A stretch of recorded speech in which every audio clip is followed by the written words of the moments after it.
report. Here's Hallie Jackson.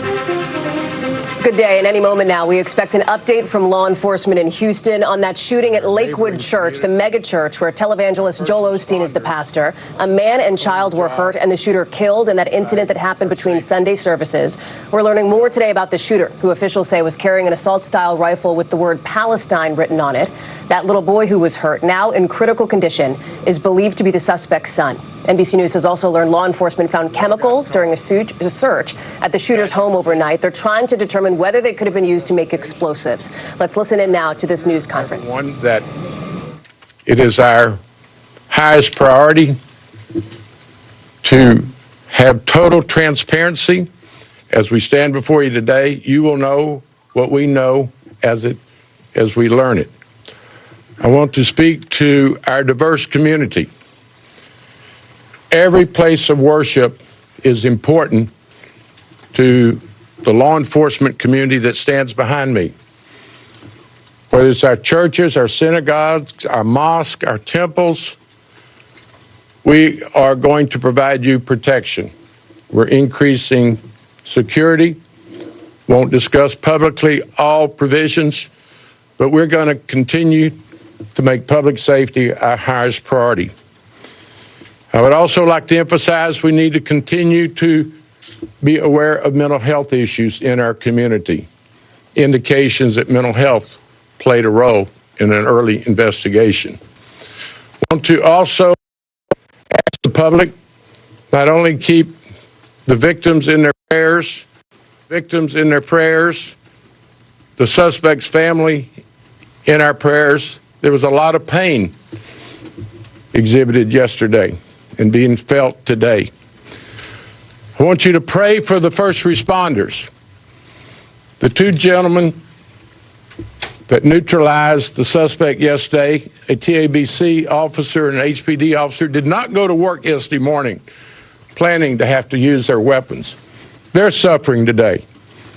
They need our prayers and our counseling. And in closing, let me thank the men and women of every agency that's represented up here today, and some are out in the field. I speak quite often about collaboration of our law enforcement agencies in our community. I want the public to know, I want Houstonians to know that we have every level of government represented here today, led by our fine, outstanding Chief Fenner. The scene yesterday was hectic. But people came together, agencies, all the agencies representing law enforcement in our community at the state level and at the federal level.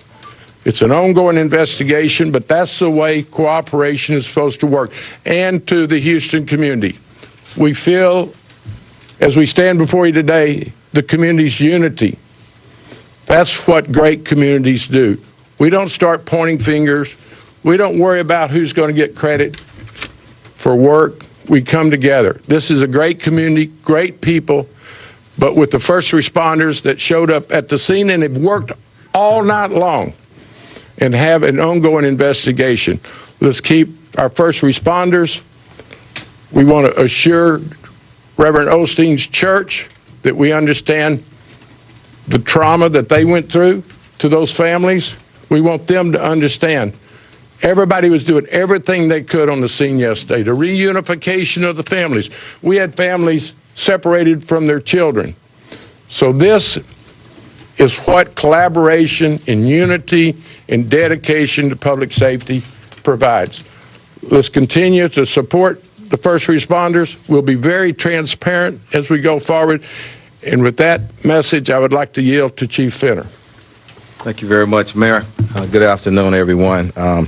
I want to first thank all of my colleagues, and that includes all the men and women on the front line. The mayor hit some points of the collaboration and the difficulty in the scene yesterday, but very proud of everybody who showed up, and we got everything under control. I want to ask for prayers for a 7-year-old kid who's fighting for his life. And questions came up yesterday about him. And I think that what we need to do for him is pray. He's still in critical condition, fighting for his life. The last report I got The 57-year-old male who was shot has been released. I want to ask for continued prayers for him and his family and all families involved. The Lakewood family, and the mayor spoke on it, but I spoke to Pastor Osteen this morning, and he would have been here. But his duty, his heart is with his congregation right now, trying to start the healing process.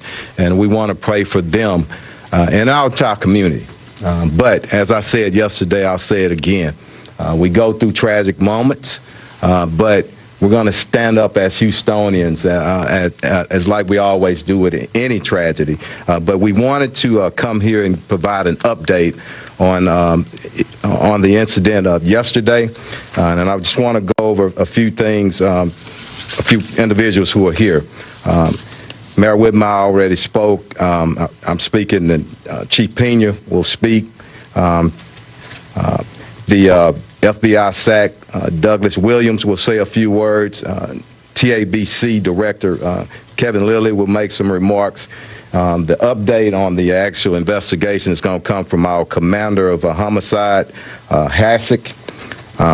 We're going to follow up in Spanish with Commander Hector Garcia. Will probably just summarize everything that everybody's saying up here briefly. And then we'll go to question and answers. Also want to acknowledge the director of DPS, Gerald Brown, is here. Thank you.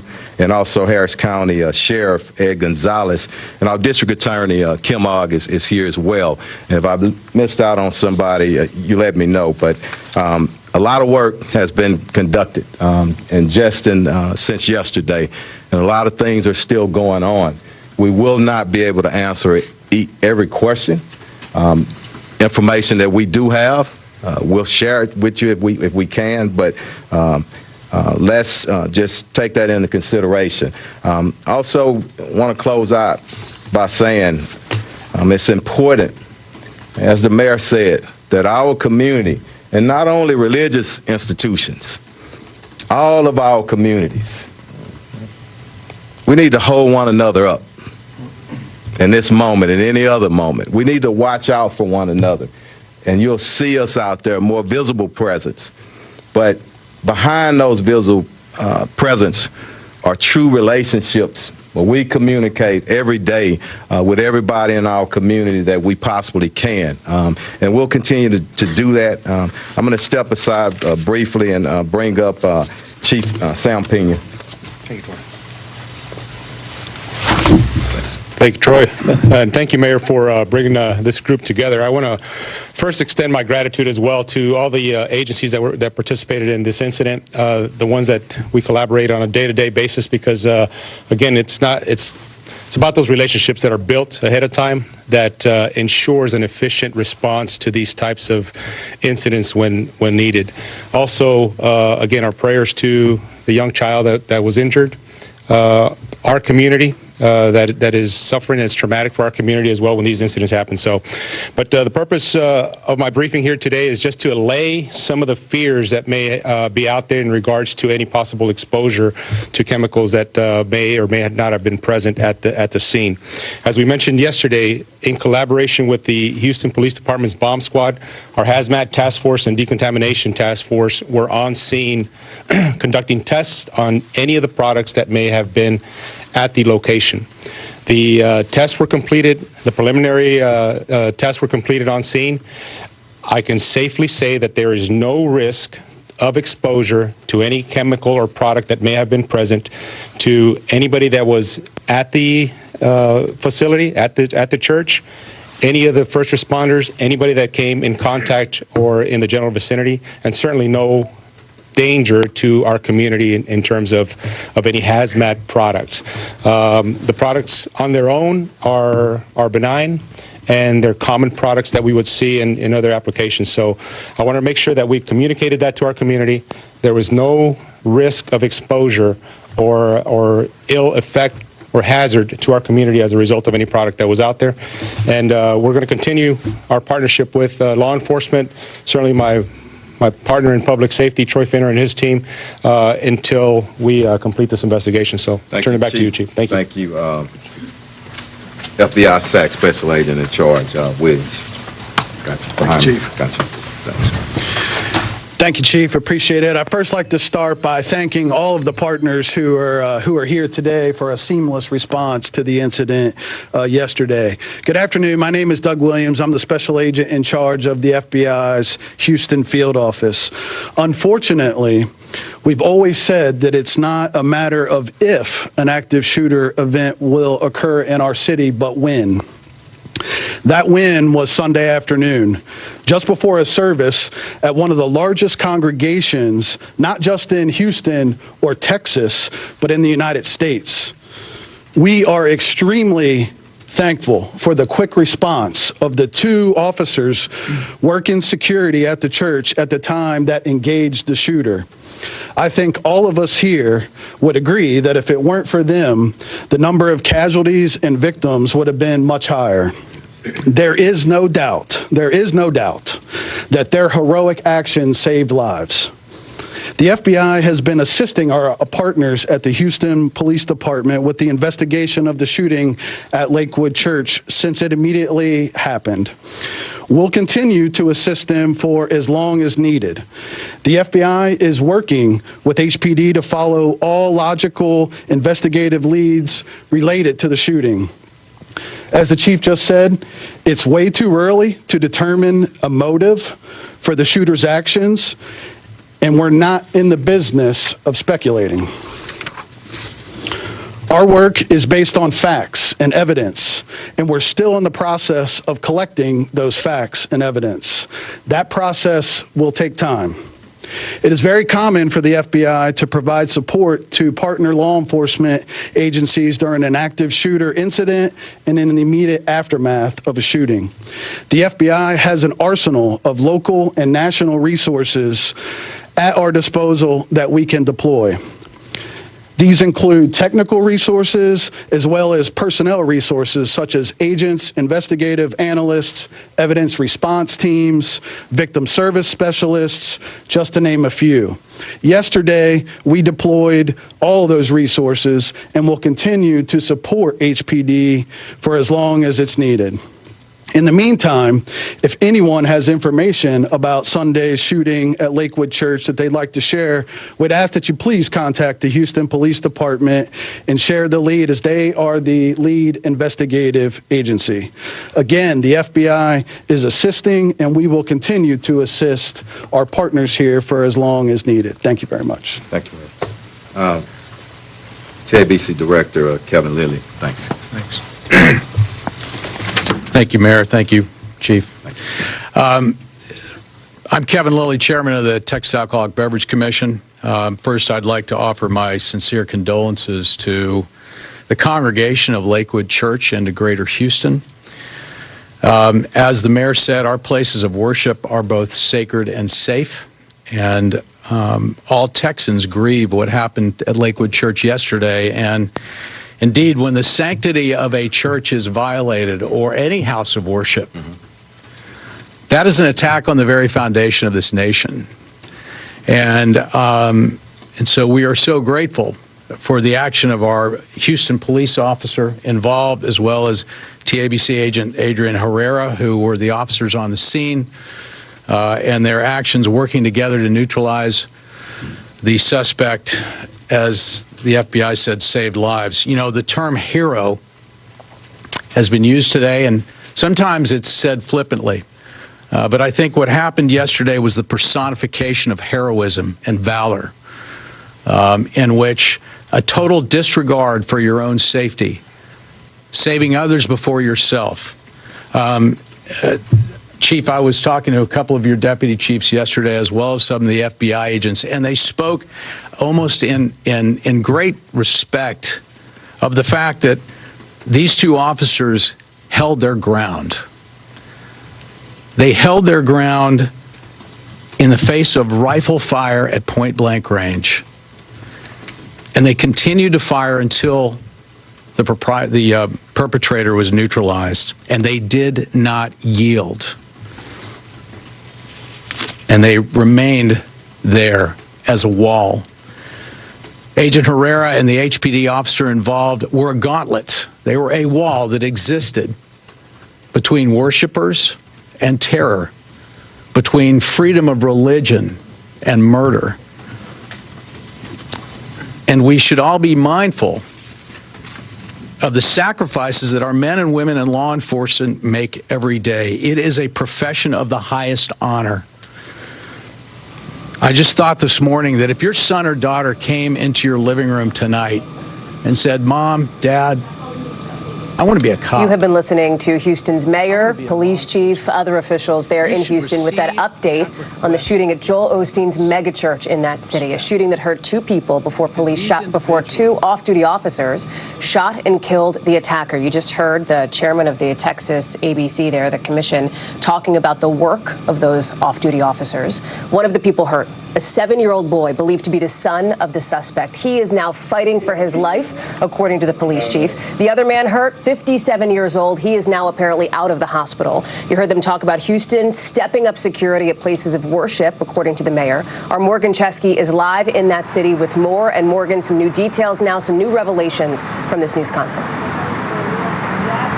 Yeah, Hallie, you're absolutely right. And I think what this press conference has done has clarified a lot of the confusion that has spread throughout this community since these gunshots rang out here at Lakewood Church just minutes before that Spanish service took place. We do know that in addition to that individual opening fire here, there was a potential bomb threat, claims that they had a bomb at the time, even the spraying of an unknown substance. And we just heard authorities say definitively that no one in the church or in this immediate area was at any risk of being exposed to any harsh or dangerous chemicals. I should add that according to senior law enforcement officials, Hallie, we know that there were some ingredients, hazardous ingredients, that were taken from this individual's home with a search warrant earlier today, but by themselves, as authorities mentioned, they are benign, and there is no proof as of right now that there was a working explosive in play.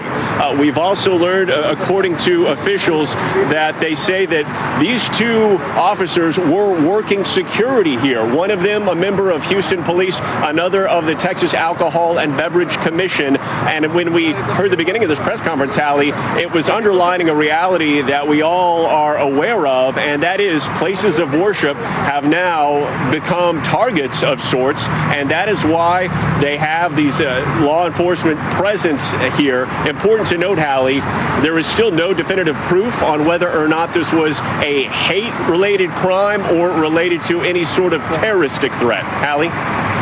Morgan Chesky live for us there in Houston. Thank you so much. This has been an NBC News special report. Much more later on.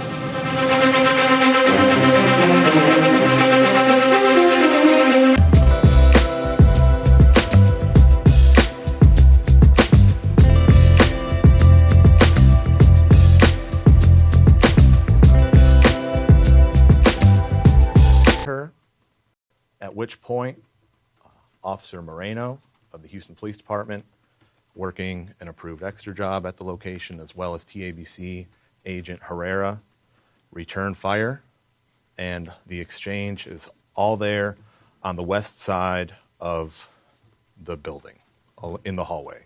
Multiple shots are exchanged by all three. She eventually falls to the ground. The 7-year-old child falls to the ground as well from gunfire, one gunshot wound to the head. Like has been mentioned earlier today, he is in critical condition at this time. And at 2:07 p.m., she is pronounced deceased by Houston Fire Department personnel. Other things that we know at this point in regards to the investigation. Our shooter is identified by a driver's license as Genesee Moreno, 36 years old, Hispanic female. There are some discrepancies. We do have reports she used multiple aliases, including Jeffrey Escalante. So she has utilized both male and female names, but through all of our investigation to this point, talking with individuals, interviews, documents, Houston Police Department reports, she has been identified this entire time as female, she, her, and so we are identifying her as Genesee Moreno, Hispanic female. There were 2 weapons of hers recovered on the scene, an Anderson Manufacturing AR-15, which was what she utilized to fire at the officers. There was a sticker on the buttstock of the rifle that stated Palestine. A sticker simply stated Palestine on the buttstock. Also within the possession of near her, what she brought in, according to video, and she had in a bag, was a .22 caliber rifle by Blue Line Solutions. She had that. She brought that in. She did not fire that weapon. We do have her vehicle. We are in possession of that. We will be processing that and see if there is more evidence. We want to thank our federal and state partners for their assistance in helping process the scene. We have uncovered some items. We do have some anti-Semitic writings that we have uncovered during this process. But like I said, we are 24 hours into it. It is very new. We are getting new information as the hours change. And so we are going to be delving into that more. But we do want to stress that she acted alone. We do believe this was what we term a lone wolf, lone suspect situation. We do not believe this is part of a larger nexus. She is not part of a larger group or set of individuals. We believe that Genesee Moreno acted alone. We do have some facts that she was put under an emergency detention order by Houston police officers, we believe in 2016. We do believe that she does have a mental health history that is documented through us and through interviews with family members. And we do want to state that through our investigation, I mentioned anti-Semitic writing. We do believe that there was a familial dispute that has taken place between her ex-husband and her ex-husband's family, and some of those individuals are Jewish. So we believe that might possibly be where all of this stems from. We ask anybody with information to please call the Houston Homicide Department, 713-308-3600, or Crime Stoppers at 713-222-TIPS, TIPS, if they have any information regarding Miss Moreno or anything that could assist us with this investigation. Thank you very much. We'll hold questions until we translate, and then we'll get everybody at once. Come on. Thank you. Thank you. Good job. Thank you. Buenas tardes. Hoy queremos darle las gracias a todos nuestros compañeros que nos acompañan aquí al frente. Como ustedes pueden ver, hay representantes tanto de agencias locales como estatales y hasta federales. Como dijo el alcalde hace unos momentos, queremos decirle al público que estamos aquí para servirles, que vamos a estar más al pendiente de todas las instituciones religiosas para que la gente se sienta segura, que puedan continuar con su libertad de expresar su religión. Como dijo también el jefe Troy Finner, estamos aquí para pedir oraciones por esta criatura de 7 años que ahorita se encuentra en el hospital luchando por su vida. También pedimos oraciones para la persona de 57 años de edad que también sufrió de un balazo en la pierna, pero que gracias a Dios ahorita se encuentra de regreso en su casa. Lo dieron de alta en el hospital. Queremos agradecer a 2 de los individuos que estaban trabajando en la iglesia. Estaban trabajando por su cuenta, lo que nosotros llamamos un trabajo extra, con permiso de sus agencias.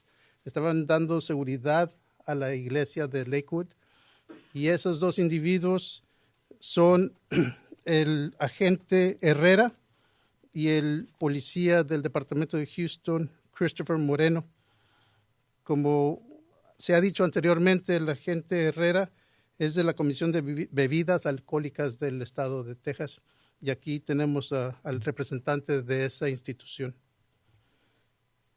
El jefe también dijo que esto pudo haber sido mucho más serio, pero gracias a esos individuos, esta persona, esta sospechosa, fue detenida antes de que pudiera entrar a un lugar donde había más gente.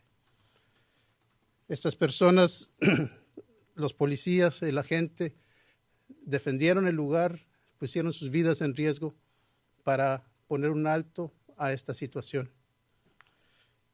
El jefe se empeña del Departamento de Bomberos dijo que sí había elementos químicos en el automóvil que manejó la sospechosa, pero que después de un análisis se determinó que cualquier persona que pudo haber estado en contacto con estos químicos, no hay problema, no son contagiosos, no son de elementos serios que pueden causarles daños de salud a los individuos. Y esta investigación por parte del Departamento de Bomberos continúa obviamente, pero eso es lo que han determinado hasta ahorita, que las químicas que se encontraron son como cualquier elemento que usted puede encontrar en su hogar. El agente especial al cargo del FBI de Houston nos dijo que ellos están aquí dispuestos a ayudarnos con cualquier apoyo que nos puedan dar, tanto en tecnología como en agentes que puedan ayudarnos, como legalmente, que también nos pueden ayudar para hacer toda la documentación legal necesaria. Y la persona al mando de la agencia de alcohol aquí en Texas, como acabo de decir, uno de sus elementos fue el que estuvo ahí en la iglesia. Está aquí para decirnos que está muy orgulloso, no solamente de su agente, sino de todas las personas, de toda la colaboración que está aquí presente.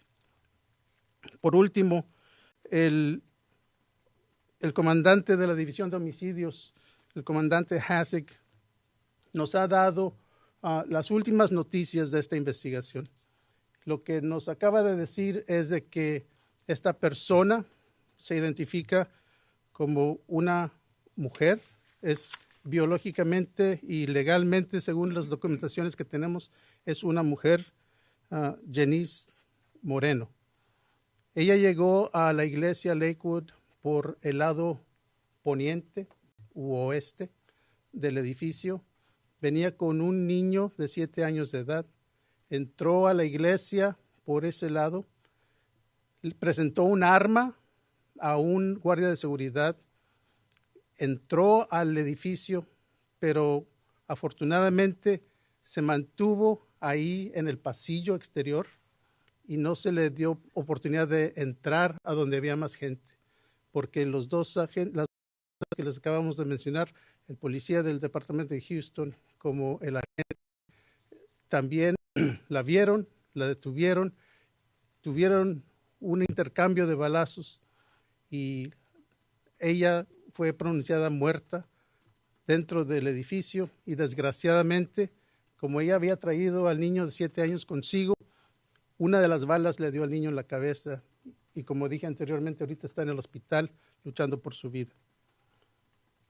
También nos dijo el comandante Hasek que han determinado de que hay algunas indicaciones de que esta persona sufría de problemas mentales. Inclusive el alcalde Whitmire nos acaba de decir que es muy importante ponerle atención a cuestiones de salud mental, porque esto pudo haber tenido algo que ver con este incidente. Por último, se encontró una segunda arma en una bolsa que tenía la sospechosa. Era un arma también tipo rifle que gracias a Dios no alcanzó ella a usarlo. Simplemente con el primer rifle que ella tenía fue cuando estaba intercambiando balazos con los policías y el agente. Y ella, como dije anteriormente, falleció en el lugar de los hechos. El niño está en el hospital. Hubo el tercer individuo que una bala le dio en la pierna y ahorita ya se encuentra de regreso en su casa. Por último, nada más queremos darle las gracias al público y a los medios de difusión por haber apoyado esta operación. Si alguien tiene alguna información sobre este incidente, por favor, háblenle a la División de Homicidios al teléfono 713-308-3600. Muchas gracias por su atención. Hold up. Thank you, Commander, and it's great to have a PhD Spanish-speaking commander. I want to thank you for what you do for all of us and the community. Let me say this before we open up for questions. A lot of people in this room, okay? Raise your hand and we're going to acknowledge. We're going to try to get to many questions as we can, okay? But we ask you to respect the process. It's easier that way, okay? Go ahead, sir. Chief Peter Kevin Newsback, ABC 13. Hey, You Kevin. and your main investigator mentioned that she got past a security guard on the west side of the building. Was there some sort of lapse of security that allowed her to get into the building? Was she not properly checked, like through a metal detector? No, we're not saying that at all. I think specifically she displayed or possibly pointed a weapon at that security officer and kind of forced her way in. So not saying it's a security breach at all, and that's an important question. We want to acknowledge security that they had around the church that day and all the days. Go ahead. Can you talk, sir, about the relationship between the suspect and the 7-year-old fighting for their life? I'll let the investigator say a few words on it, but we do believe it's a relative, and I think it's been confirmed that is the biological mother. And if I'm correct on that, and that it's the biological mother. Okay. We have a question about the weapon. This might be also a special agent in charge. We understand that she had a previous criminal background that showed she had a misdemeanor charge for a weapon that was taken away from her, and that the FBI also made question about a possible weapon she was going to purchase in 2023. How was she able to get a hold of these weapons? That's part of the investigation, and he can speak to that if you want really quickly. But that's the challenges that we have, and that's what law enforcement talk about all the time. We need to make sure everything is tight, and we're not people standing up here against Second and Right Amendments, but people who are suffering from mental illness, criminals, mental health and a criminal record. Yes, so we're looking at that, and if you want to add to it, okay. Yeah, go ahead. Come on. I don't really have anything to add. I think it's we're in the infancy stages of this. I completely understand. We want to know the motive, how she got the weapon, why she did this. We're not there yet. For procedural purposes, then, if and when the FBI does make an inquiry about weapons that are going to try to be purchased by someone who has a mental health issue and a criminal background, what do you do with that information then afterwards? So when that information comes through, the FBI will receive it, and then we share that with our local partners. Yes, go ahead. Was it clear how much ammunition the suspect had amongst those two rifles? I think we're still working through it, but can I say multiple rounds of ammunition? Multiple rounds were fired, but just 24 hours into it, I don't want to give you a definitive answer. Multiple rounds and multiple rounds fired. Go ahead, and we'll work our way to the back. Go ahead, Mario. Clarification of what the gentleman said in Spanish. He indicated a Christian Moreno. Is that the officer for HPD that returned fire? Yes, Christopher Moreno, and we'll be sending that information out to y'all. And I don't want to speak for my TABC, but we'll get that out sometime pretty soon. For the sake of clarity, because we're dealing with multiple Morenos, is there any relation here? Just want to make sure of that. No. Okay, got it. Quick question now with regards to, I need a clarification. Now my question, please, if you don't mind, sir. One more, and that's it. There's a lot of people. Well, we're going off of what was said to us. Go ahead, Mario. Go ahead. And thank you for the transparency. We really appreciate it. Yeah. I got it at 1:53. He arrives, or she arrives. Forgive me. She arrives at 1:53. 207 declared dead by HPD. How long before there was gunfire engaged, and how long did that gun exchange last? The shooting began almost instantaneous upon her entering the building, which is roughly 1:55. Takes her a little over a minute to get in after talking with the security guard. The firing commences right after that. There's a few minute gun battle, for lack of a better term. They're exchanging gunfire, and she is down. And then our officers followed their tactical training. They linked up. They talked about a game plan, approached the body.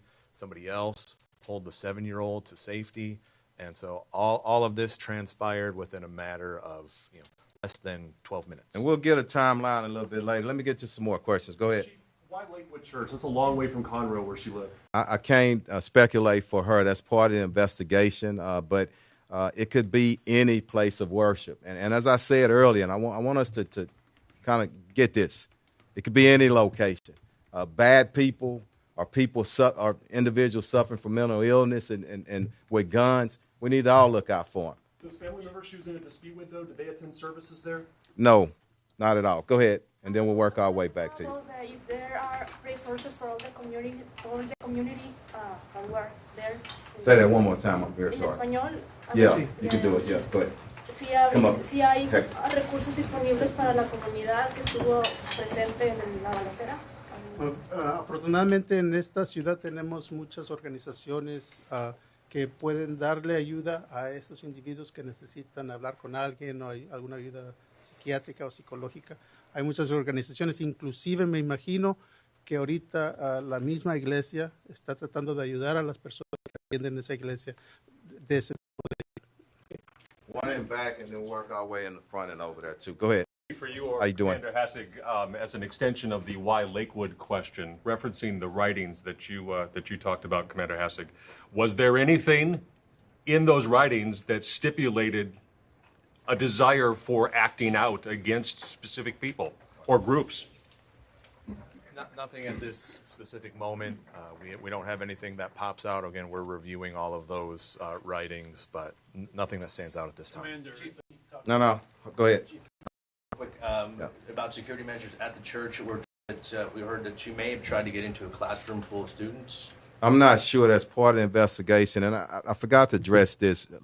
Yesterday, there was a question about a body-worn camera. Our officers did have body-worn cameras, so a part of this investigation is going through that, plus the security cameras. So I really don't want to speculate right now, but we will be transparent as more information comes in. Over here on the corner, and then we'll get to you. Thank you, Chief. Question for the commander. Based on your preview of the information you just provided, what did she say?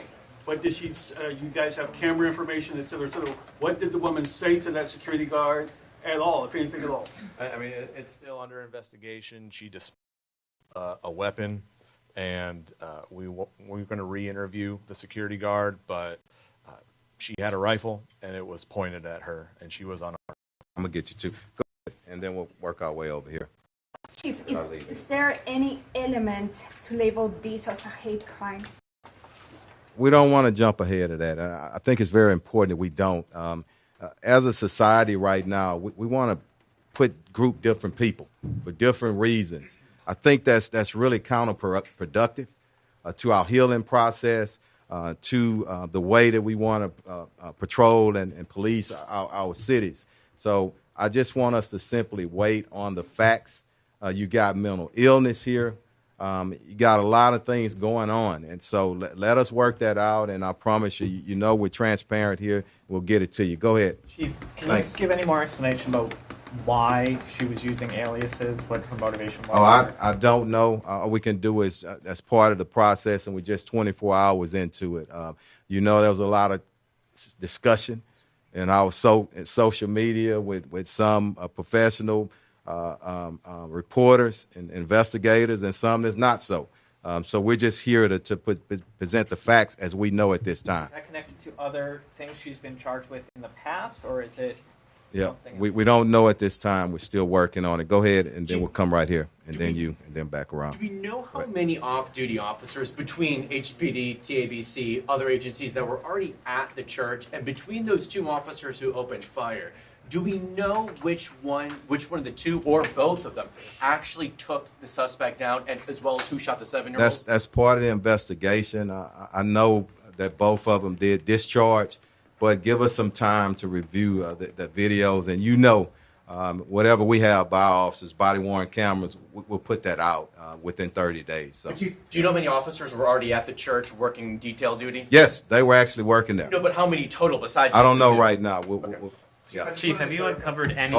Chief, have you uncovered any direct connection between the suspect and Lakewood Church at this point? Perhaps divorce counseling she may have been undergoing there. We don't know. That's part of the investigation, and that's something too that we will share right here, and then we'll work our way back around to you. This suspect was clearly on law enforcement's radar. Is there any indication that police had more opportunities to intervene in other ways sooner? You're saying on that radar, that what does that mean? Well, in terms of And the known mental I health issues I don't in want the past. to cut you off, but I don't know if that's an accurate. But she did have a history, if you want to say that. But there are millions upon top of millions of people who have a history. And to your question and answering it, the response is that we all need to continue to work together. Neighbors, family members, getting that information up to us in a timely manner where we can be proactive and prevent it. I think that's where you're going, but I just don't have all the facts right now. Go ahead, sir. Yeah, the grandmother in the house with the suspect, was she taken into custody this morning or just transported to the hospital? No. I think she was possibly transported to the hospital. Let me say this, and according to my commander, she and a few other members have been really cooperating with the investigation, and that's why I asked for prayers for everybody. Can you imagine what family members are going through? Okay, go ahead, ma'am. Chief, yesterday, I know this question was asked, but I want to circle back on it. It's the idea of how the young boy was shot, was hit with a bullet. I know it's difficult to talk about, but can you explain to us how that went down? Was she using him as a shield? Was he still holding onto her hand? I don't know right now. Again, once we have a chance to view that video, and y'all know, whatever we have to show, we'll show it, but we just don't know right now. Another question that comes up, and let's be out front with it. Was it the police officers who shot her, or was it her? We don't know. And I think the worst thing that we can do is speculate on something as important as that. Once we get the evidence in and ballistics and all that, I think we'll know that. Let me get to him and I'll get back to you. I just wanted to clarify the suspect who brought the child identified as the child's biological mother, the child who was shot and critically injured. That's what, yes. Okay. Chief, who's the security guard employed by? Can you give us the name? I don't know. We'll let you know on that. I don't know right Chief, now. Go ahead. What's the history of the two long guns in this case? How did she purchase them? We don't know. That's part of the investigation, and I think it's a very important part of the investigation. We need to know where and you know how, all that, and why. And was there any reference at any point that she had? Did you need to say something? Okay, I'll get her. Was there At the end. any, Okay. two other quick follow-ups. Was there any point where she had a reference of a bomb that she had on her? She did. Commander. I can answer that. She did, and that we stated that yesterday, and we'll state it again today.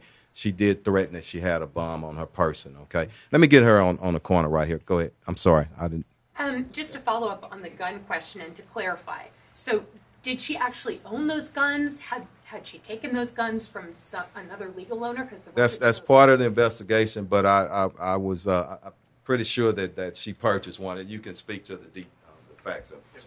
Yeah.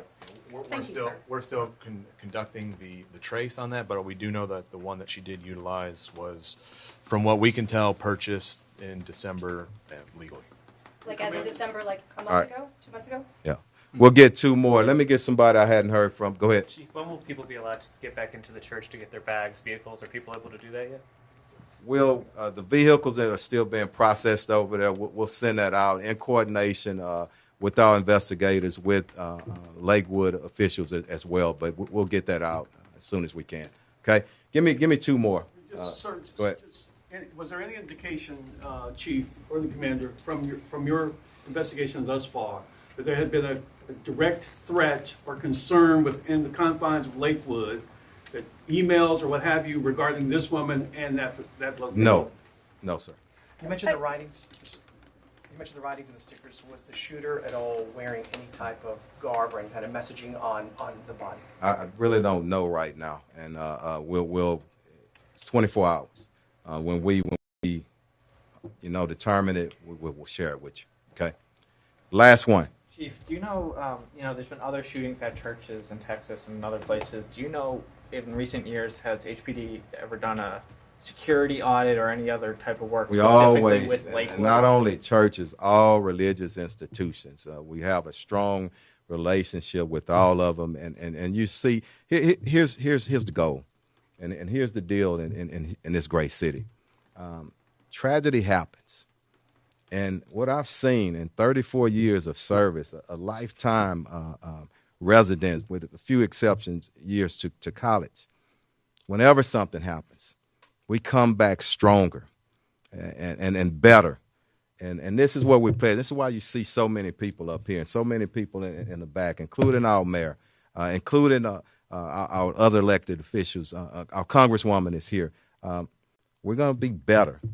But in the way of getting better, building stronger relationships, communicating every day. And please, community and everybody, stop putting people in boxes, okay? That's counterproductive. Good people should line up with good people, whatever faith, whatever community, and all of us working together, and that's what we tend to do. But look, it's been a long day and especially for my investigators, and let me acknowledge them. I know they're somewhere in the room for the hard work all of our homicide investigators do each and every day. But thank y'all for being here, and we tried to answer much as we could. So thank y'all. All right.